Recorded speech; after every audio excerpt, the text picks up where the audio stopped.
Great to have you here as always. So Thank you. Let me start with the FBI and the email investigation. What is new there that causes a new look at this?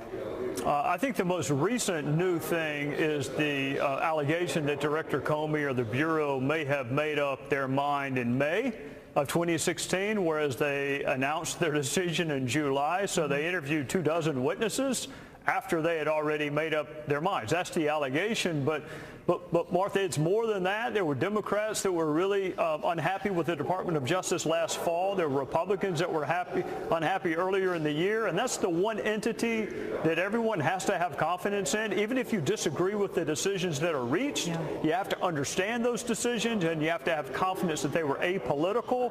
So Chairman Gillette and I came up with really 6 questions that we think are pretty evenly divided in terms of what Democrats want to know and what Republicans and the Department of Justice is not above scrutiny, and they're not above review. I have great respect for them, but they're not above scrutiny. In 2016, in my opinion, left a lot of unanswered questions for the department. Yeah, I know one of those is why the Hillary Clinton investigation was discussed and the Trump investigation in terms of the possibility of Russian collusion was not discussed. But in terms of what you just mentioned and the political aspect of this, is there any evidence that Loretta Lynch made a phone call, that she asked anyone before she took that meeting with Bill Clinton on the tarmac? If there's evidence of that, Martha, I haven't seen it, and it has not been brought to my attention, but you put your finger on exactly why you need to have investigations. You need to come up with a list of witnesses, and of course she's on that witness list, and then you need to access the documents. Again, you and I are having this conversation because someone sought to access documents from the Department of Justice. So you do all of that, and then you do your interviews, transcribed interviews, which is my preferred way of doing it, and whatever you learn, you share in a public forum. But you don't start with public hearings, you end with public hearings. You have to do the hard work of investigating before you get to that point.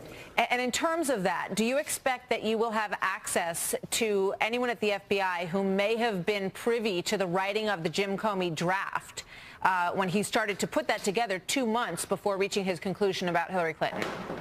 Well, that's a really good question, and that's going to be up to the Department of Justice. And so far, in some instances, we have gotten no better cooperation from the current Department of Justice than we did their predecessor. So that remains to be seen, whether or not the Department of Justice is cooperative. I would remind them of this. Congress created them, Congress funds them, and no entity is above oversight. I get oversight done on me every 2 years for sure, and more frequently than that, the Department of Justice is not above having to explain the decisions they reach or do not reach. And it doesn't have to be adversarial. But so far, it's been really difficult to get information from this Department of Justice, and I would recommend that they change that posture. That's interesting. Here's Hillary Clinton and her reaction to the reopening of these 2 investigations.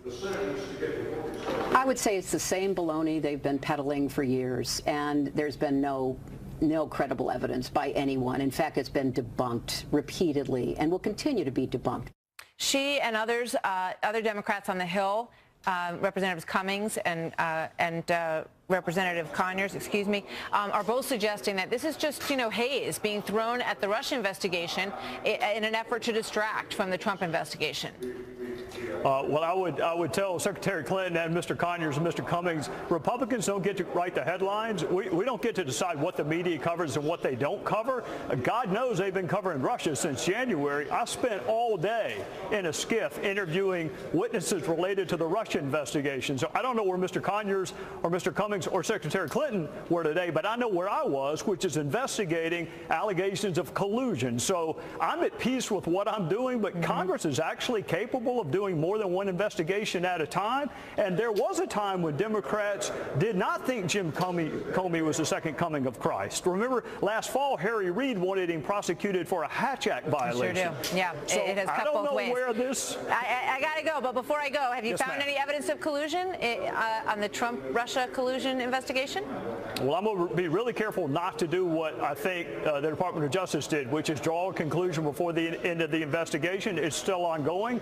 To date, there has not been a single witness who has provided a single piece of evidence supporting collusion, coordination, or conspiracy, but we are not through with the investigation. Well, that opens up a lot of questions about the dossier, which we will save for another day, Yes, and another interesting conversation with you as always. Congressman Trey Gowdy, thank you so much, sir. Good to see you. Yes, ma'am. Thank you.